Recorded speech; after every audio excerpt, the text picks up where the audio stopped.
Okay, I think we should probably get going. I want to thank everyone for joining us today for our Lunch and Learn COVID-19 Health and Safety Strategies for Wynnona Earp. My name's Laura O'Grady, and I'm a producer and director based here in Calgary, an AMPIA board member, and part of AMPIA's Professional Development Committee. We will be hosting more webinars in the months to come and look forward to your suggestions and feedback.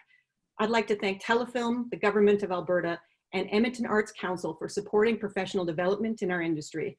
And of course, the team at 724 Films for sharing their process and insights.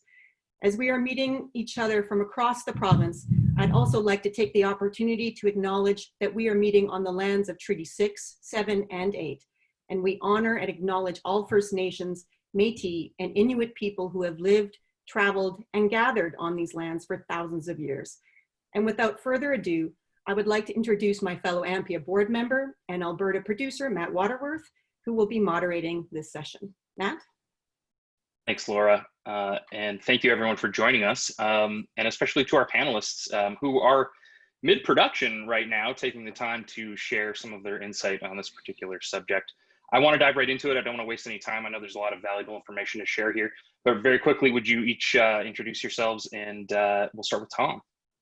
Hi, Tom Cox, executive producer and managing partner at 724 Films. Hi, I'm Brian Dennis. I'm a producer of Wynnona Earp since its inception 5 years ago.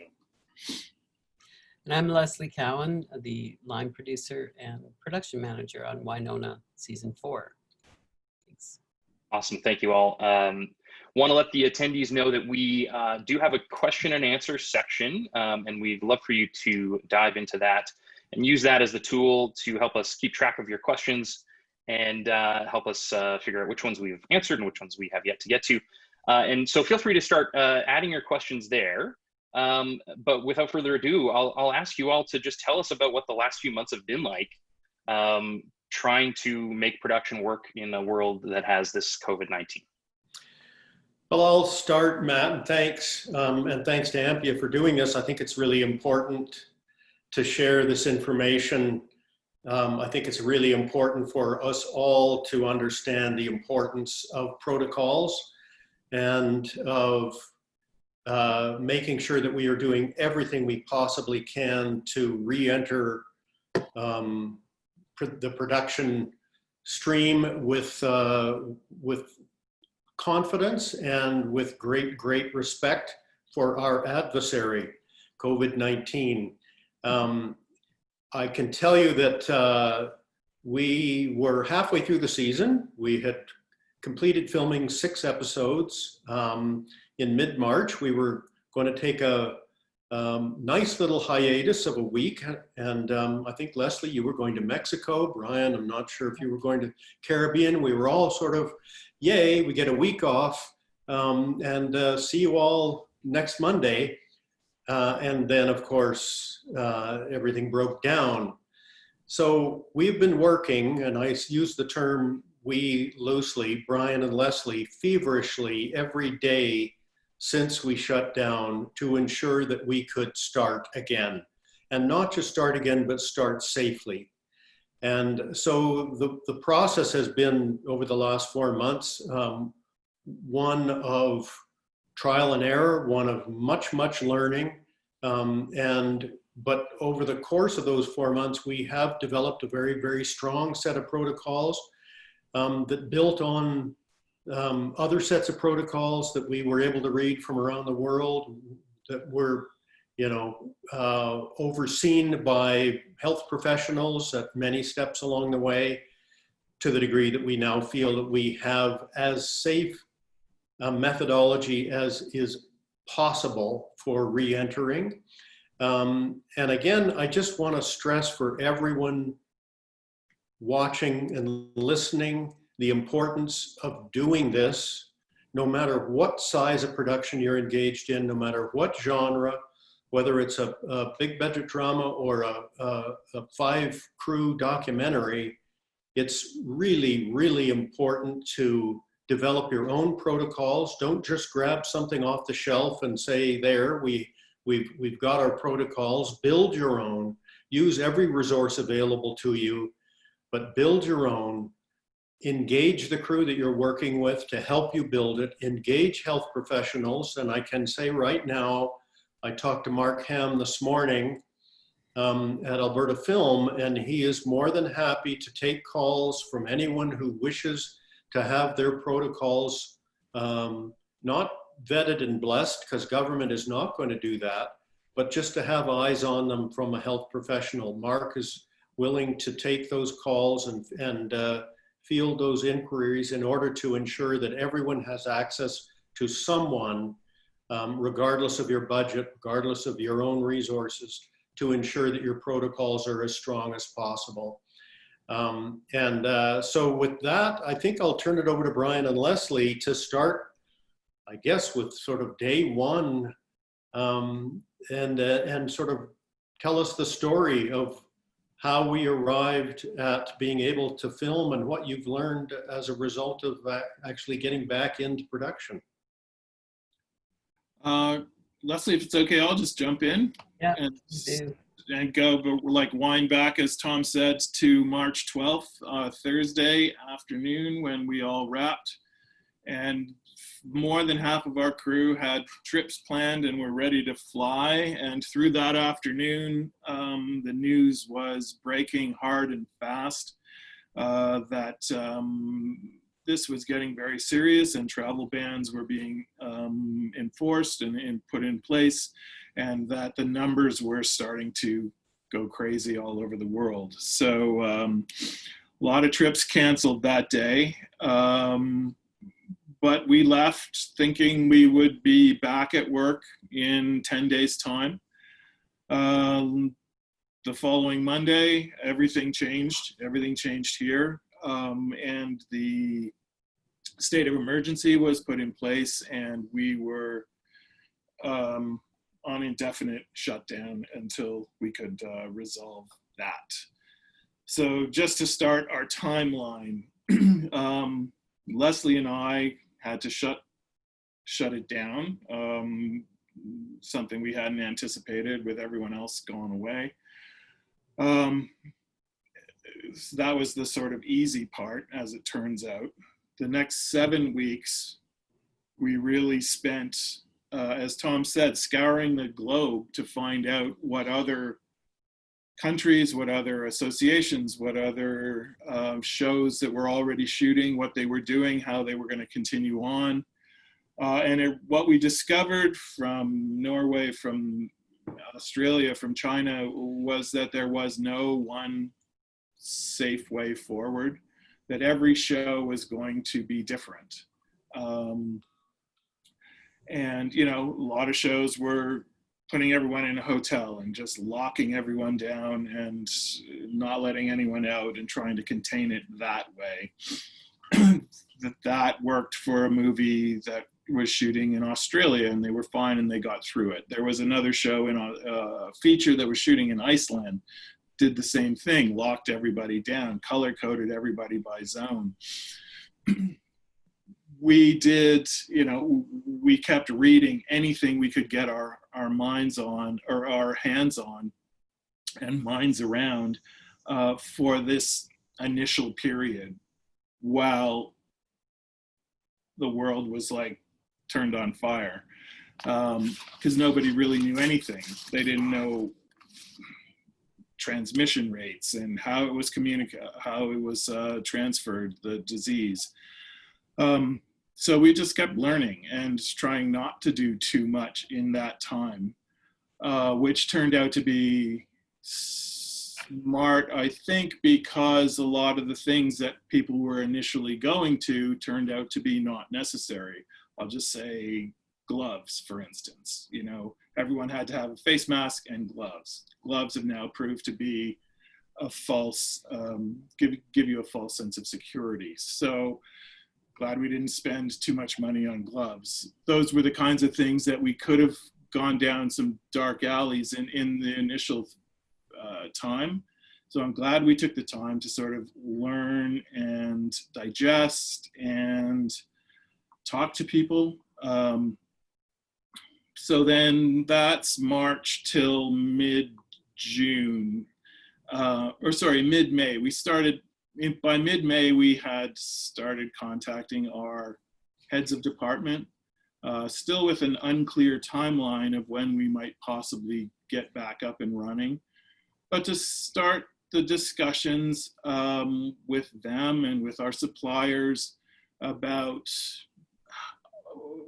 their ideas, what's their opinions of how they could change their best practices within their departments or supply chains to make it, the whole process, safer and achievable and successful. We started having discussions with our showrunner at that time about changes that we needed to make to the back half of the season, for the fact that it was no longer going to be -20 when we came back, but the height of summer, probably. And B, just, we can't operate. Wynnona Earp shoots their episodes in 6.5 days per episode, which it's fast, it's furious, it's frenetic, it's crazy. And we knew that we weren't going to be able to sort of do everything we used to do in the way that we used to do it. That changes would have to be made. So we started talking about taking a lot of our interior scenes, especially from small sets that we had in the studio, and taking them outside where we had the benefit of, a lot of sets out at the ranch that we shoot at. To give more airflow, to give the possibility for more social distance, or physical distance, I guess is the correct term. So those changes started to be made. We started to talk with our lead director and our director of photography about how to maintain the fact. I mean, some shows that hadn't started yet, they wouldn't have this same problem as us, but we have 6 episodes in the can and 43 episodes before that. We can't exactly just all of a sudden become a story or a show where people talk about their feelings around the dining room table. That wouldn't be true to the identity of the show. So we needed to find ways, methodology, to shoot the show that would resemble the show that we left and give a satisfying outcome for our audience at the same time. So those were going on. Around the parallel track to this, Leslie and I were scouring, trying to find help in the health and safety and environment engineering sector, which is something that we had virtually no experience with and no exposure to. And we thought, oh, let's look in the oil and gas sector. And I'm very glad that we did. It took us about a month, but we found an engineering consulting company called PMO, and a person there named Chris Bezant, who has proved to be very much our savior, our counselor, our guidance counselor, with his steady hand and his knowledge of occupational health and safety, and having been through COVID with a large oil and gas plant, and he agreed. He had some time that he was available to dedicate to us, and he came on board and sat down with us, listened to us, learned our business in very quick fashion, and we engaged him. We liked him very much. We engaged him right away, and he started a process of interviewing all of our department heads and listening to their concerns, what they saw were going to be their big challenges in getting back up. And then we sat down all together and began to craft what I think you've probably all seen now with our COVID-19 safety guidelines. that was sort of step one, and that occurred, like I said, by the beginning of June. So 6 weeks out from production is when we really started that drafting in earnest. And that then yielded this document, which didn't come, it took a long time. It took 5 weeks to generate, because it was also generated in tandem with a training program that each one of our crew had to go through. Each one of our cast, each one of our daily cast and crew members have to do it, and our background as well, to establish our safe way forward. Sorry to interrupt, but that's a training program that's just for Wynnona Earp. Like it's custom to your production. That's correct, Matt. Yeah, and it was sort of sprung forth from not just the overall guidelines, but from the departmental operations as well. And so, and that's why when Tom says everyone has to generate their own, those requirements are going to be different for every single show. COVID is the constant, but how we get through it is going to be different for everybody. Because, your 5-person documentary, your 20-person indie feature, or The Revenant Part 2 with 300 crew members is going to be very different animals, and how you achieve success is going to be very different in each case. What else can I tell you? So I'm going to actually switch and let Leslie talk a little bit about, because I've just been hogging it all here. You covered it, Brian. No, not really. Well, Leslie, I would love to hear how the training went, what you learned during the training, how the protocols evolved during that process, and then maybe a little bit about how it sort of played out on set, because I know the first few days were interesting, to say the least.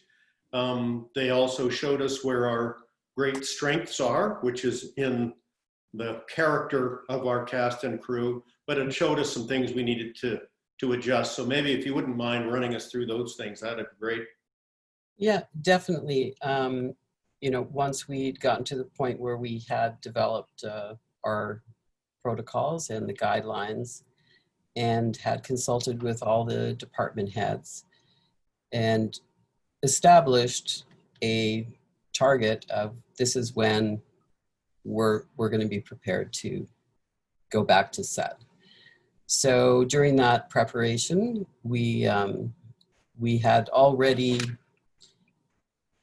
determined groups and zones. So in our case, we have 3 zones, A, B, C, and we have 6 groups. The cohort group is our A1 group. So those are the people that may go unmasked during the production, and only them. Everybody else needs to wear a mask at all times, unless they're in the lunchroom or designated zones for eating, smoking, whatever it may be. So what we did is we brought each of the groups in, and the groups were determined by who basically works closest together. So we brought each group in together and had them watch our PowerPoint presentation, which is based on our guidelines, and then opened the floor for them to ask any questions. And the crew asked a lot of questions. They were really invested in the process, which was great. And our health safety consultant and coordinators were really stoked about that too, because they realized people were investing and taking the personal responsibility, which is such a huge part of this whole process, is that it isn't for production just to, this is how you do it, and it's going to work. It's like every individual needs to own it and be a part of it. And that's why it's so important in developing that everyone is involved. So they're invested already, and they take pride then in maintaining it and setting the examples. So we did that. We also established a whole cleaning protocol, and that was, you know, training too with our locations, our transport department, craft and catering. We hired independent cleaners, contractors. We engaged the electrostatic cleaning process, which they're using in airlines and hotels. And we integrated that into all of it. And that training went on before we went to camera. When we went to camera, we'd already mapped out our main locations, which one is the CFC Studios and CL Ranch are our main locations. So we had mapped out by zone where people would park, where, you know, we separated lunch tents and areas we'd eat in. We marked out designated places for zones to go and have that break with, you know, craft and a break from their mask. What else? There's so much. Speaking of craft, that seems like a really dicey area, is the food table. What's changed in that world? Craft is now a concession stand, basically. And we have one person who mans that. They rotate somewhat. We had to engage more craft service people to make this process work, because basically one person is tied up all day, and they go up and they order their coffee, you know, their water, water's a whole other story we'll get into. Yeah, and whatever they're going to eat, substantials, they'll take them, you know, as close as they can, all prepackaged. Everything is prepackaged. There's no free tables of snacks to grab at. There's no cooler full of water that you reach into. And that no dipping your hand into the M&M bowl. Oh God, no. So and we've always shot in winter. So summer, now we're in summer and it's hot and we're wearing masks and we're thirsty and you can't take your mask off to drink water. So that is one of the things that we realized right away was an issue. So we had to, what we started doing is having a person go around and hand out water and make sure people were taking the time to drink water, because dehydration is a bad thing. What does that mean if you have a mask on? Is there a zone you have to go to drink? Yeah. Okay. Yes, and each of the groups have their own, the zones, they have their own designated places to go. So, and still they're socially distanced. So when they take their mask off, they're not like, you know, this with another person. They still need to maintain the 6 meters. So, yeah. 6 feet. Yeah. 6 feet, right? Oh yeah, 6 meters. So this concept of groups and zones, you mentioned that there is a group without masks. I assume that's the cast. That's right. And so the director, in our case, it's the cast, all cast, background, the director, and the first AD belong to group one. Okay. And how are the other groups formed? Like what was the thought process that went into creating those other groups? Just how closely they need to interact, and their having to go in and out of set, and how the interaction would work. So for example, everything that is touched, we have hair, makeup, costume, props, and sound are group 2. All of those things the cast touches, they have a dedicated person that is on set. So they become part of A, but they're A2. Not to get, it's all in the guidelines, how we separate. It gets complex though, yeah.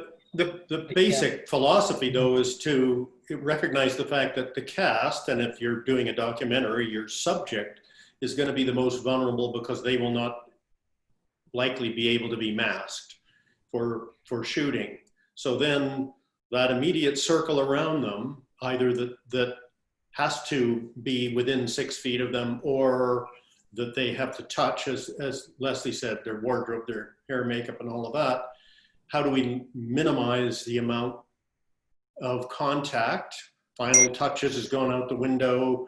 A number of things have had to shift to make sure that we're limiting contact.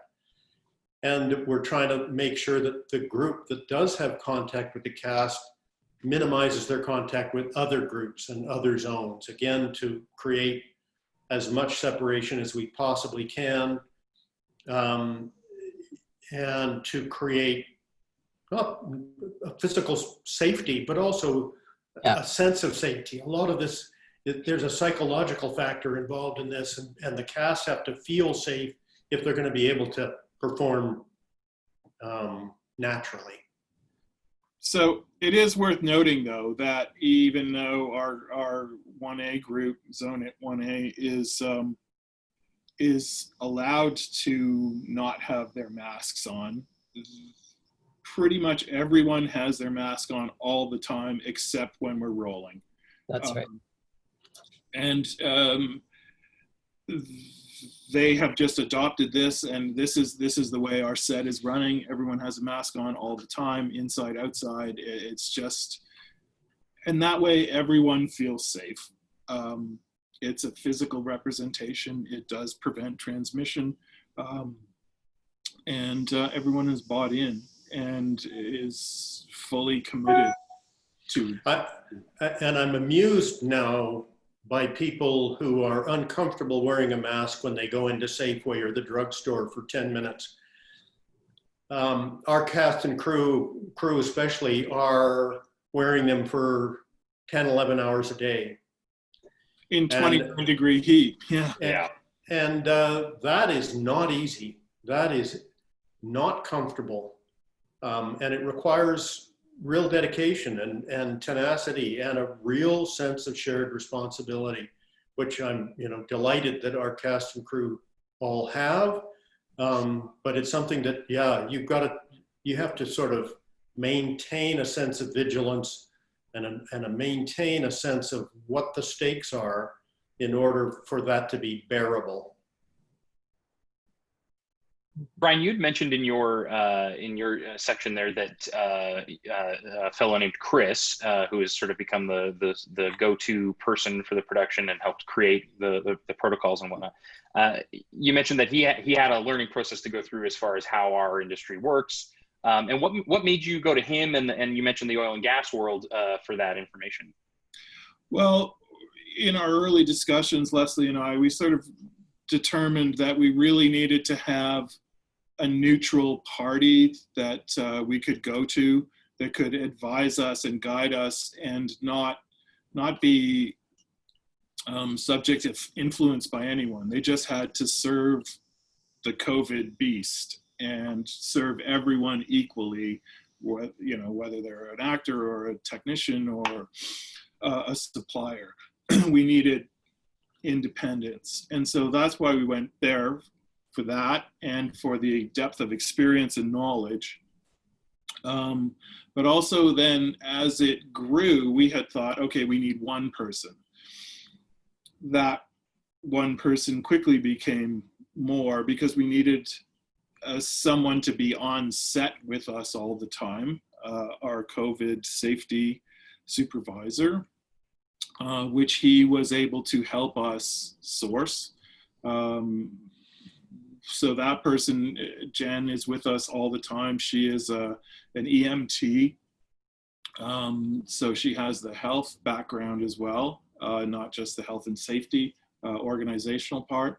So she can, when we're testing temperatures, for instance, she's not just looking at the guide, she's also looking for symptoms of someone sweating or pale, or, you know, so that's part of our screening process as every worker comes in the morning. And then she then also supervises the on-set cleaning crew, which is going around constantly doing all high-touch surfaces, all of our hand wash stations, all of our Johnny's on the spot and our washrooms are all being cycled through constantly. And she's then our on-set resource person as well. If anyone has questions or concerns, they go to her, keeping it sort of independent as well, so that they can just go and get the info they need.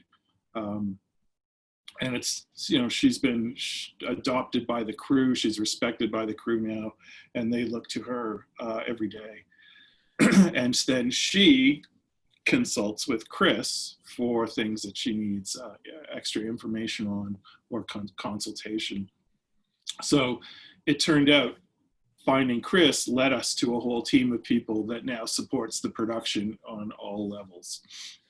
Leslie, could maybe just run through the daily routine, because it's probably worth mentioning the app that we've sourced and sort of what every crew and cast member has to go through before they ever come to set. Yeah, we, as part of the process, also came through PMO, and Chris is an app that we use called Field Safe. Everybody during the orientation and training, it was downloaded, so everyone has it on their mobile phone. And every morning before reporting to set, you answer a series of questions that, you know, basically, you know, are you experiencing, we also provided thermometers to everybody so they can take their temperature at home. That's one of the questions is, do you have a temperature, you know, have you over that? If they answer yes to that, the action is stay home. Any of the questions, if they answer yes to, it's stay home. And then they'll consult and be tested. So that's a pre-screening. Sorry, went off track there. So once they answer all that, it's a no-nos, and also that they're familiar with the guidelines and they agree with them, which is a yes answer, then it's proceed to work. So they go to work, and when they get there, they're met by Jen or one of our first aid people that have been trained with it as well. And they're screened again, their temperature is taken, and they're confirmed that they've answered all the questions in the questionnaire. And then they're admitted to set. Awesome. Well, why don't we jump right in? We've got some questions waiting here, and we'll start with one about insurance from Katrina Beatty. So far, insurance companies are saying pandemic insurance is not possible for Canadian-based productions. How have you navigated this? Did you move forward without it, or did you find a workaround? We would not have dreamed of moving forward without it. Fortunately, because we had filmed half the season, we had an existing policy that had the appropriate coverage, and we were able to continue utilizing that existing policy. For productions that do not have an existing policy, there's a real issue. And it's an issue that is industry-wide. It's national. It's an issue that the CMPA is working very, very hard at finding a solution for at a federal level. It's an issue that I know a number of provinces are grappling with. There are discussions ongoing here in Alberta about potential solutions, interim solutions, I would hope, until a federal program can come on stream. the insurance community has shown that it is simply not willing to enter into this arena. There are a couple of very, very expensive options out of the US through reinsurers that can only be accessed if you have a US partner. So that's very limited in terms of its use, and they're ridiculously expensive. So it's a huge issue. In terms of Wynnona, we were thankfully able to proceed with an existing policy. Yeah, we wouldn't Okay, be leaving unless we were in that particular situation. I just want to expand a couple things on what Leslie was talking about as well, in terms of what we supplied to the crew, aside from the training and the thermometers, the daily thermometers, digital thermometers. We also gave everyone masks, reusable masks, and we have disposable masks available to everyone all of the time if they need. We have more sanitizer than any country could use, and we use it a lot because, you know, even though we have a dozen or more hand wash stations, we shoot in a lot of remote places that we just can't drag those things to, and so we want to make sure everyone has the ability to sanitize all of the time. That includes little ones in their pockets and tables and things on stands in the middle of the field, so they're covered for that. And the one thing we haven't talked about is the testing regimen that we sort of, COVID testing regimen. Oh, and that's, yeah, and that's actually the next question here from Elise. Just wondering if there's a negative, do you require a negative test to come on set? Yes, absolutely. No positives anywhere near us. We tested on the very first day of people reporting to work. We tested every single crew member. We're using a private lab out of Edmonton called Dynalife. We tested every cast member. We test every daily cast member prior to their attendance on set. We've radically reduced the number of background performers that we have or use. And when I say radical, when we went into hiatus, we had a scene where we were going to have 120 people at a party that became 15. And what we've decided with that and the way our way forward is that we are going with a very small group of background performers, our townies. We're going to test them all. We have tested them all. And we will just keep reusing them over and over again. But that way we can control the number of tests we do, but assure that everyone that shows up on set has been tested. We have now tested our top cast, our recurring cast, a second time in the first 9 days of the show, just for an abundance of caution. And now going forward, we're instituting a random testing of starting with the crew that works most closely with anyone who's unmasked in Zone 1A. And then we'll just randomly test every week. We're going to choose a dozen people and test them. And that'll help mitigate our exposure. So. You mentioned a private testing company. You're not waiting for AHS or having to try to use the Alberta process. We discussed it at length. We couldn't see a way forward with that, given the oversubscription of the program and the wait times involved in getting your, especially asymptomatic tests back. It's up to 7 days in, you know, when they're really hard pressed. We're getting tests in 24 hours or less. Wow. Yeah, it's not an inexpensive process. No one should think it is, but it was the only way we saw to go forward and to ensure everyone's safety. And yeah, so. Yeah. While we're on the subject of testing, Damien Petty couldn't join in today, but he did send a question that I wanted to read on his behalf around the subject of testing. He's saying that epidemiologists have demonstrated through their modeling that weekly diagnostic testing greatly reduces the risk of spread for company members who work in the highest risk cohort group, who are unable to social distance and are dealing directly with individuals with no masks on. We know that diagnostic testing for all the cast and crew in this category is not happening on a weekly basis. And he asks, what threshold or escalation would convince your production to do weekly testing for those in the highest risk group, as the epidemiologists recommend? If we saw anyone with signs or symptoms, we would ramp up our testing. We feel confident that with our retesting of the cast and our random testing going forward, when there's no other signs that sort of would lead us to take greater action, we feel that we are adequately covered and moving forward in a very safe way. Testing everyone every week is not feasible for any show that I know of at this time.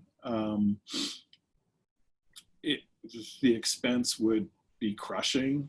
So, you know, maybe if the aforementioned Revenant 3 came into town, they would have their money machine and they would be able to proceed, and that would be their decision. And But I would add to what Brian is saying that we don't feel that we are at all deficient in our planning. We would never create a deficiency based on budget. We wouldn't go forward if we didn't feel we were taking every precaution. The fact is that we are, all of the mitigation that we are doing around cast and crew, from social distancing to masks to zones, are all in essence preventing the spread, preventing the entry of the virus to our set. So on that basis, if we were doing none of those things, I think we'd want to test every day. But we're doing all of those things with great vigor and great diligence. And on that basis, we feel the need to test is mitigated and the risks are mitigated. Yeah, I agree with you completely. It's the aggregate of all of our all of the processes that we put in to place that is going to work. It's not, you can't just do one thing and say that's going to be the be all and end all. No way. Right.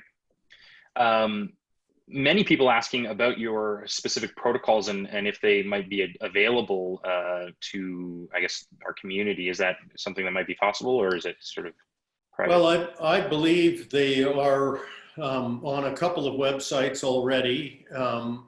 We're not being precious about them, and are happy to add them to the volume of documents available.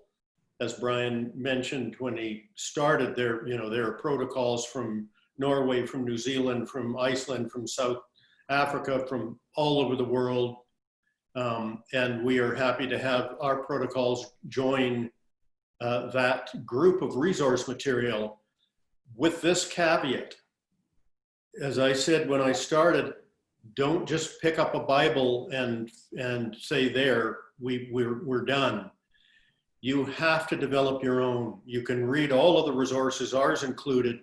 Then you have to make sure that what you're doing is practical for your production, practical for your genre. And you have to engage your crew and cast, if you have them, or subjects, if you're a documentary producer. You have to engage everyone you come in contact with, from locations to vendors, to make sure everyone understands the protocols, is feeding into them in a way that makes them as rigorous as possible. Then you have to do your own training. And I strongly recommend that you get outside eyes, professional eyes, whether it's through Alberta Health Services or through someone like Chris Bazant, who's fantastic. Don't sell this process short, and don't just take someone else's protocols as your own, and train like crazy. And I would say the other thing that is worth mentioning is everyone who takes this on has to live these protocols offset as well as onset. Because I guarantee you, we're not going to have an outbreak that springs from set.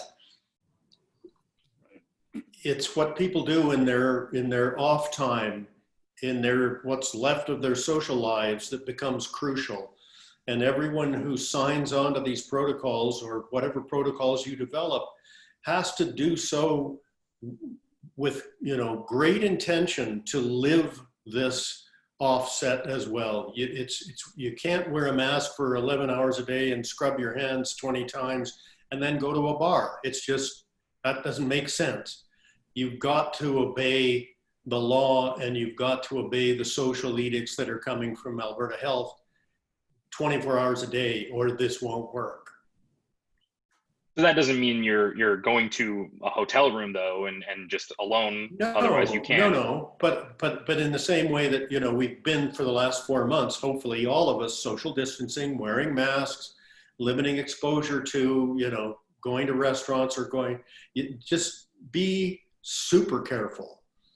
Be more careful than you think is necessary. It would be, you know, the stakes are so high for all of us, for the entire industry, that we have to do more than we think is necessary. And better safe than sorry, better doubly safe than sorry.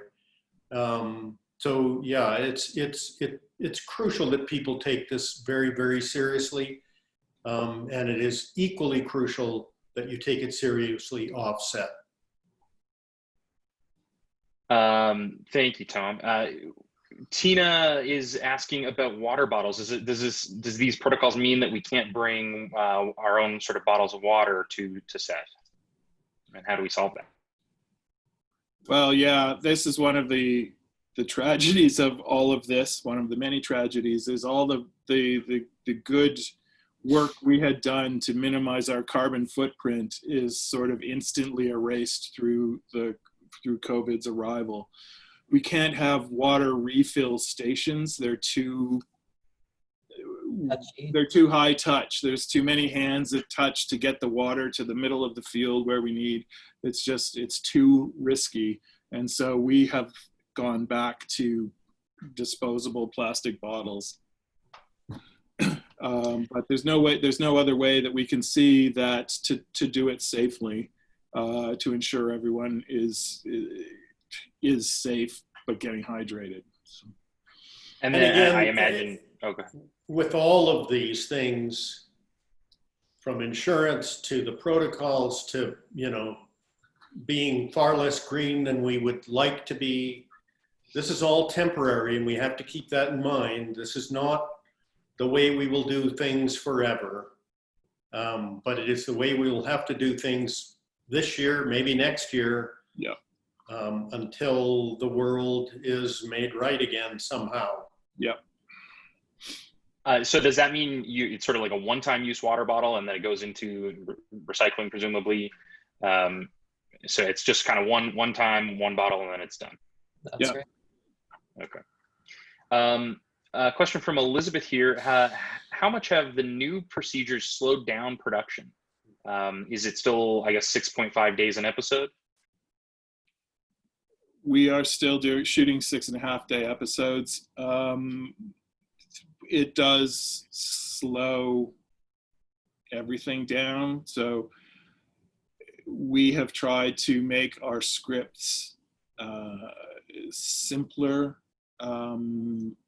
maintaining the integrity of our show, but to reduce complication within scenes, within days, we've tried to reduce any kind of moving from one set to another wherever possible, because the protocols, the procedures, the new best practices all do take time.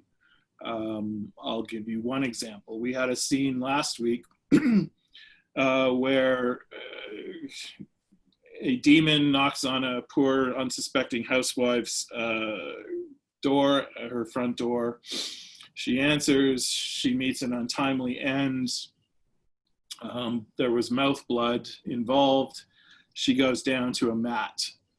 Well, normally you just sort of wipe off the person and put them back in and go again. Well, in the new protocols, the mat everyone has to stand back. The mat has to be taken out. It has to be sanitized and then put back in, and then all of the crew goes back up. So what would have taken 15 seconds took a minute and a half. You times that, times every take. Every scene takes 15, 20 minutes longer than it normally would have. Yeah, that's right. Yeah. So we're calling on first the writers to simplify, then the directors to be even more inventive and creative with their coverage. We can't, as Brian said, we can't suddenly deliver a show that's all wide shots. The audience won't buy it, the network won't buy it. But it does mean fewer takes. It does mean being far more inventive with coverage to get the same sense of intimacy and immediacy and energy without the process that we've been used to. So it's challenging for everyone, creatively, physically, mentally. But so far, guys, Leslie, we haven't done hideous overtime. The rushes look really good. So far, it seems to be that with everyone shoulder to the wheel, we're getting through. Yeah, you can't overstate how important it is that everyone buys in to the process, to the new way of doing things. And that starts with consulting them right out of the gate. How do you bring us the wealth of your experience and knowledge, and how you can reorganize your department, how you can streamline your processes. And all of those things help mitigate the extra minute and a half it takes here or there or wherever. Everyone has to contribute, and it's asking a lot of everyone. Well, you can't overstate that either. It's very taxing and very exhausting on people. So. Of course, yeah. Elisa is asking about, Tom, you mentioned final touches have gone out the window. How exactly does that work? Is that just no longer an option? Sorry, what's gone out the window? Final touches, you said. Oh, well, and Leslie, maybe you can speak to this. That's too much touching. So unless the director specifically requests it, I think is what we've landed on, or... Yeah, that's right. And what we've also done is we've established a zone offset where hair and makeup and costume supervisor are. So then we send them to them, and they would do it if it's necessary. Got it. Leslie, you were talking about the app, a couple of questions about that. Obviously, privacy issues are a concern right now and in tech in general.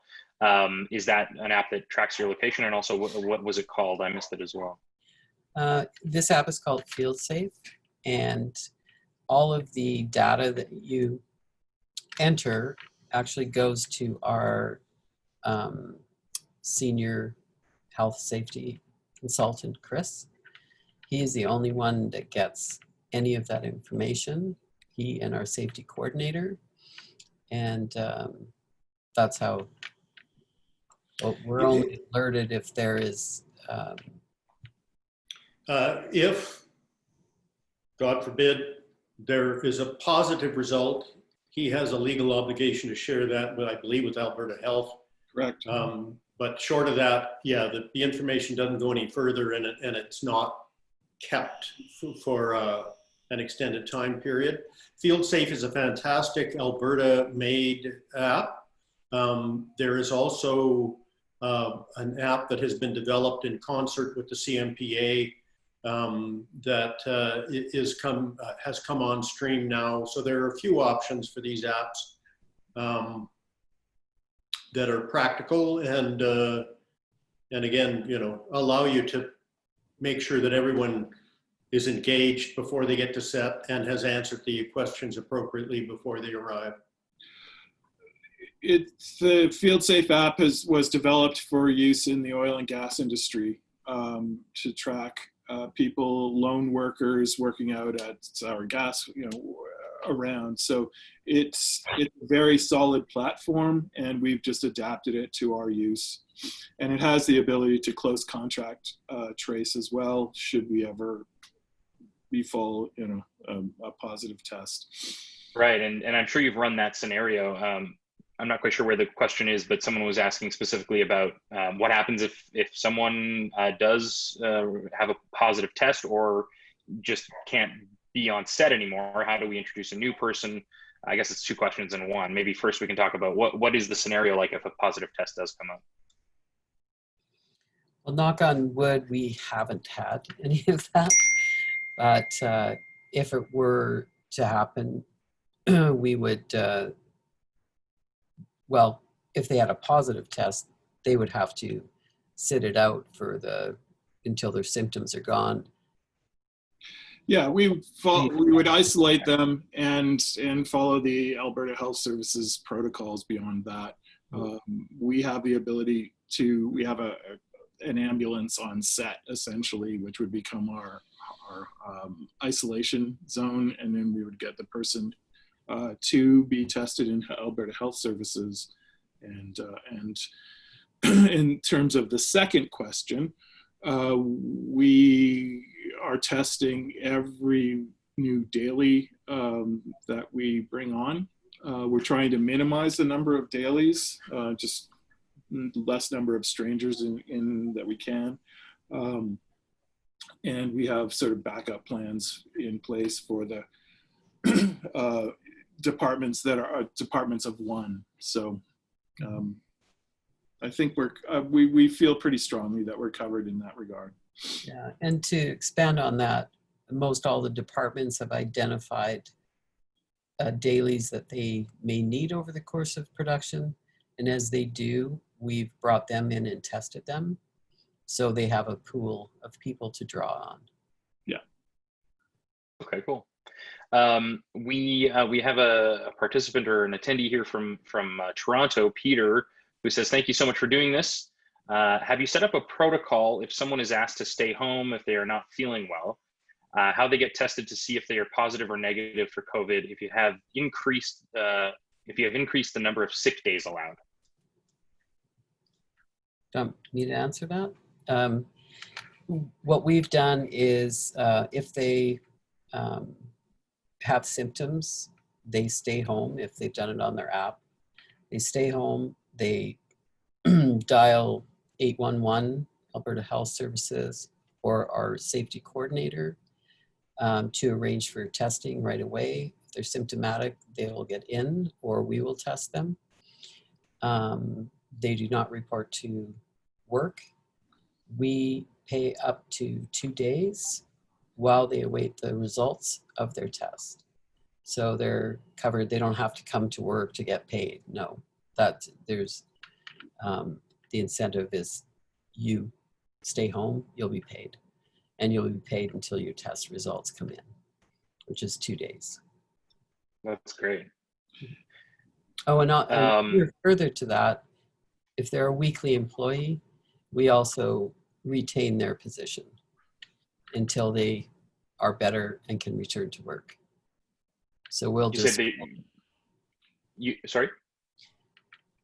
If they are positive and then they stay home for 10 to 14 days, when they're better, we retain their position. So they'll come back to work. Got it, okay. So here's an interesting question about, and it sounds like you're trying to limit this as much as possible, but production locations, are you finding location owners, perhaps obviously not at the studio and not maybe at the ranch, but if there are locations that are required for the script that are not, your common spots. Are location owners up for participating in something like this? So far, yes. We scouted a number of houses for the upcoming block. And when we show up to scout, we're all wearing our masks, and often the homeowners will put on a mask as well. And we all sort of move around the location to keep physical distance from one another. And once we've seen the place, we leave. We don't sort of hang around and overthink it. It is worth noting, we are scouting in person and not virtually. I mean, sure, we look at photos before we go and shortlist accordingly, but anyone who's done it sort of knows you have to stand in a place to know how the light affects it and what the shadow lines look like and where the access is and how close the neighbors are and all of those things that you can't necessarily tell from a photograph. So we're still proceeding. We don't have that many locations because, as you pointed out, we have a sort of an embarrassment of riches between the ranch and between our studio sets. And so we're good that way. We've written out a number of sort of orphan locations that would have involved traveling around or moving. But that's also part of our move towards simplifying the entire operation in order to create more shooting time and to create more time to follow the protocols. And following that, it's probably worth a quick discussion about transportation, because that's had to shift radically. You don't Sure, yeah. stuff 15 people in a van to go scout a location anymore. There are 15 cars going to that location, and crew vans, cast vans, again, have to engage in social distancing at all times. So that whole process has gotten more complicated in order to ensure that we can continue to physically distance in a vehicle and travel people safely. So yeah, that changed too. That makes sense. What about, has there been any reduction in the average size of the crew? I'm thinking of things like maybe stills photography or behind the scenes type stuff. Are we sort of just saying, no, that's one of the roles that has to be sacrificed to try to keep us as small as possible? No. In fact, our crew has gotten larger to accommodate all of the new protocols, the cleaning, the high touch surfaces, the safety protocols. We still need stills photography. We still need the behind the scenes stuff. Those are all obligations we have to our broadcasters and distributors to supply that material. So, we're trying to, we just schedule it accordingly, and with the zone system and limiting the number of people on set at any one time and establishing our safe zones and what have you, we think we've so far we feel like, with tuning, I won't say it was perfect going out. We're learning this every day, every minute, and refining our processes, but we think we've got it more or less figured out so far. So. Awesome. Thinking about applying these protocols to local productions of different sizes, we've got someone asking if you can give a sense of how expensive testing is. You mentioned a private company called Dynalife that does the testing. Is there an indication of how expensive that might be for maybe a smaller production? It's not cheap. It's 100, Leslie? It's we're paying $90 per test. Wow. And is that based on, given the question about scale, is that based on a certain minimum number, or if someone went in with a documentary crew, would they be able to get a similar? Yeah, I think so. We never signed any volume Okay. with them. Okay, good to know. Yeah. So I think someone mentioned there's sort of random testing happening as well, which I never would have thought of, but makes total sense. There is a question of would the identity, if that were to be a positive test, would the identity of that crew member be revealed to the rest of the crew? No. No, it would not. Someone who doesn't show up might be missed, but the identity will not be shared. No. It is only Alberta Health Services that has to receive that information. Got it. And then they will, through the tracing, because everyone is in their system from the testing, they would then contact people and tell them that they've been in contact with someone who is tested positive. So, I mean, Right. we would never reveal it. They would probably figure it out. Right. No, we're bound by privacy laws, top to bottom, but it's not that big a workplace either. So, Elise is asking, have you dealt with cast crew with allergies or other pre-existing conditions that may present as symptoms? And would someone in that position perhaps require a doctor's note? yes, we have encountered that. And this is why having an EMS person with us, able to identify not just the signs, but the symptoms. What we've asked anyone that does have pre-existing condition or allergies, or because they're all over right now, to just identify themselves and let Jen know, and so she can factor that into her observations. And it's just like it's resetting the bar a little bit that yeah, you're sniffly because there's hay fever around right now. So but that's sort of by being proactive that way, we kind of remove it from the. Yeah, and the questions are framed in such a way as to get at the fact, is this, are the symptoms new, or are they aggravated, persistent? Are they abnormal? Yeah. Based on your pre-existing condition? Because that's what we really need to know. Right.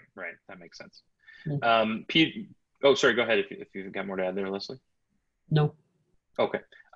Peter from Toronto again is asking, are you doing French hours or rolling lunches? How do lunches work? No, we're not. And we thought a lot about it before going into production, and actually landed on, we'd been doing the buffet style lunch, which was working really well and moves quickly. But what we've done is gone back to service off the truck, and everything pre-packaged.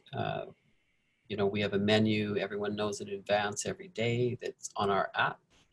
So when we call lunch, people go, it's staggered somewhat just from, how we shoot, but they then go to the truck and again, socially distanced, masks are on, they order their entree, and then whichever salads or accompaniments they want, those are all pre-packaged. They go on their tray, they go to their zone's lunchroom, wherever and whatever it may be. And we found, we're doing about an hour. It takes us about an hour to get 100 people through. So What used to take about 40, 45 minutes, Leslie, or? Yeah, usually around 44 to 48. One thing we also did was on some of the locations, CL Ranch, for instance, it's shuttles to the sets anyway from where the circus sits. So we actually put Zone A tents up by the sets, so those people could order and their meals would be shuttled to them and they would eat on set. So we would only have Zone B coming back to the catering truck and their specific tent. So yeah, tried all those things. Awesome. Yeah. Well, that actually works us through all the questions so far. Did any of you have any final comments, or I would open the floor to you in case there's anything else we haven't covered that you'd like to?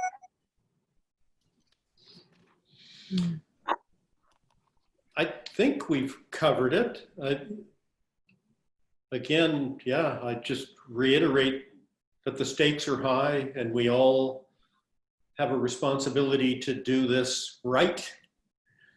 And we all have a responsibility to do it right 24 hours a day.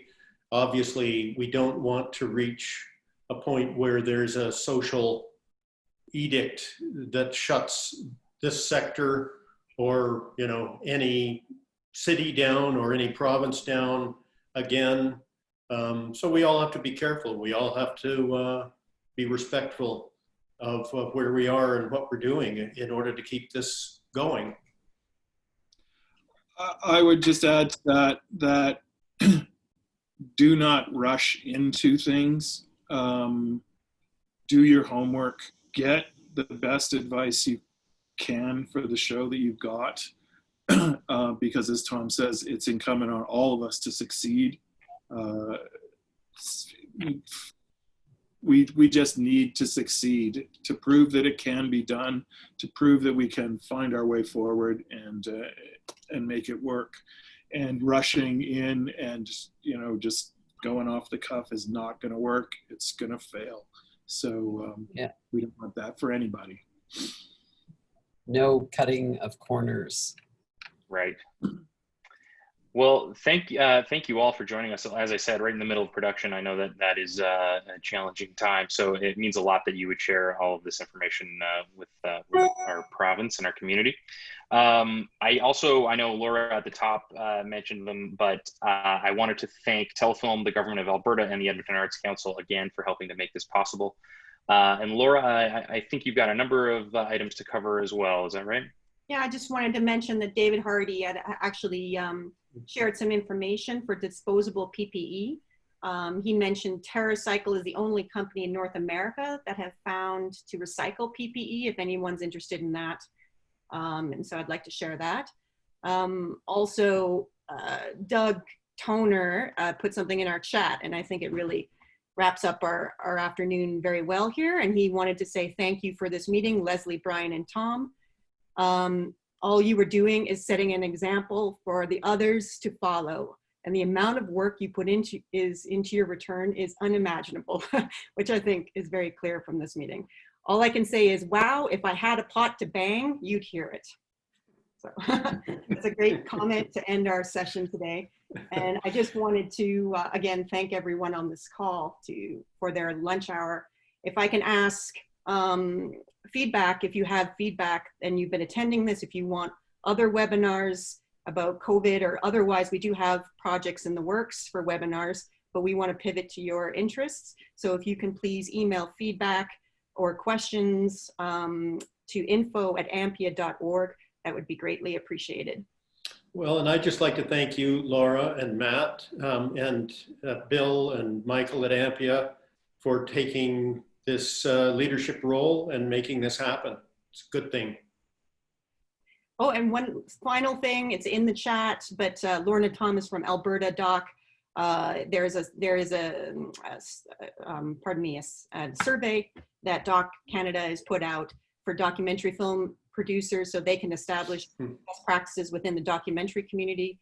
Something I'm particularly interested in, as Tom said, strategies are specific to production. So it would be great if documentary producers could head on over to that link. The cutoff is July 31st, so we can achieve a holistic view on the documentary community. Okay, well, thank you very much. AMPIA has posted protocols and other best practices on its website. Please give us your feedback and then we can pivot to your interests. Thank you again to the team of 724. What a remarkable amount of work. And we wish you safe travels in your production ahead. Thanks very much. Thanks. Stay safe, everybody. Cheers.